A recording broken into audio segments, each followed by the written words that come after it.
আলোচিত মডেল ও অভিনেত্রী শবনম ফারিয়া সম্প্রতি বিয়ে করেছেন। গত ১৯ সেপ্টেম্বর তানজিব তৈয়বের সঙ্গে ঢাকার অদূরে মাদানী এভিনিউয়ের মসজিদ আল মুস্তাফায় ছিমছাম আয়োজনেই সম্পন্ন হয় তাদের বিয়ের আয়োজন। বিয়ের পর অক্টোবরের শুরুতে ফারিয়া ও তৈয়ব শ্রীলঙ্কা ও মালদ্বীপে হানিমুনে যান।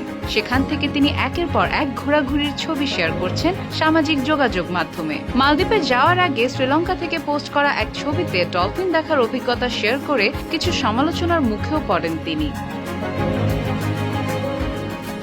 ডলফিন ক্রুজে তোলা ছবির ক্যাপশনে ফারিয়া লেখেন, আমি বাইরে থেকে একদম শান্ত দেখাচ্ছিলাম, কিন্তু ভেতরে ভেতরে ভাবছিলাম জীবনের কোন সিদ্ধান্তগুলো আমাকে সকাল ৬টায় ডলফিন দেখতে উঠতে বাধ্য করলো। তারপর ডজন খানেক ডলফিন দেখলাম আর মুহূর্তেই সব ভুলে মাফ করে দিলাম। Desk report, Bangladesh guardian.